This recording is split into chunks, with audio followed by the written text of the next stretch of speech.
yale ambayo tumekuandalia. Wamiliki wa magari ya usafiri wa umma wametishia kusitisha shughuli zote za uchukuzi wa kuanzia siku ya Jumatatu wiki ijayo kutokana na bei ya juu ya mafuta. Chama cha wahudumu matatu wamewaagiza wanachama wake kupandisha nauli kwa 50% mara moja kama hatua ya kukabiliana na ongezeko hilo la mafuta. Haya yanajiri huku mbunge wa Kiharu Ndindi Nyoro akishinikiza kutupiliwa mbali kwa ushuru wa kutengeneza barabara, hatua anayosema itasaidia kupunguza bei ya mafuta hadi chini ya shilingi 190 kwa lita ya petroli na dizeli. James Mwangi anatuarifu. Baada ya mamlaka ya kudhibiti bei ya mafuta nchini EPRA kutangaza bei mpya ya mafuta na kupelekea bei ya petroli kuongezeka mara moja kwa shilingi 16, huku diesel ikiongezeka kwa shilingi 46 kote nchini.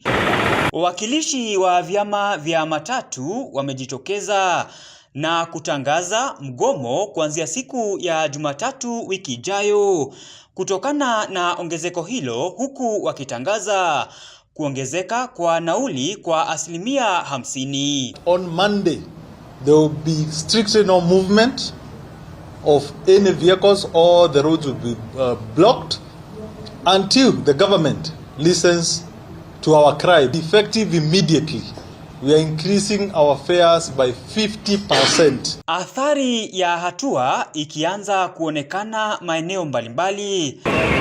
Katika kaunti ya Machakos, idadi ndogo ya abiria ikishuhudiwa, hasa baada ya kuongezeka kwa nauli.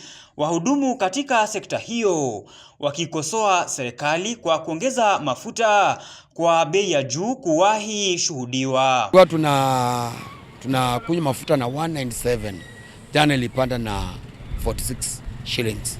So saa hii ni 242.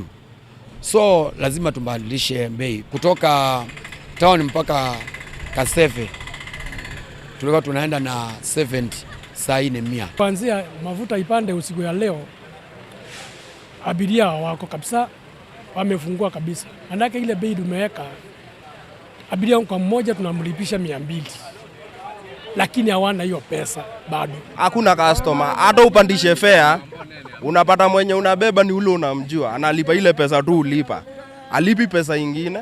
Watu wengi wanaprefer ni afadhali watembee kwa mguu, kama watapata hapo kwa njia wakiteremka ni sawa, wakikosa ni sawa. Saa hii yenye tunaongea maisha imekuwa ngumu, hatupati customers.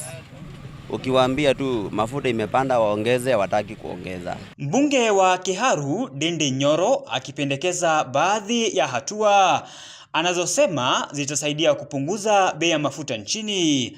Ameitaka bunge la kitaifa kutupilia mbali ushuru wa kutengeneza barabara ambao hukusanywa kwa kila lita ya mafuta inayonunuliwa. I've already written to the National Assembly on the intention of amending the road maintenance levy fund by abolishing the 7 shillings that was added in the year 2024. This will give reprieve to Kenyans that the current diesel and super petrol prices should come down to around to below 190 for a liter of either.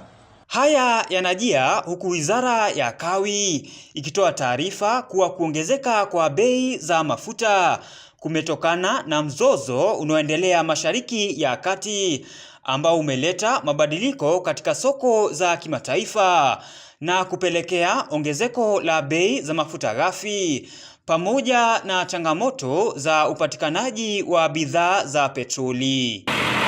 James Mwangi, Undugu TV.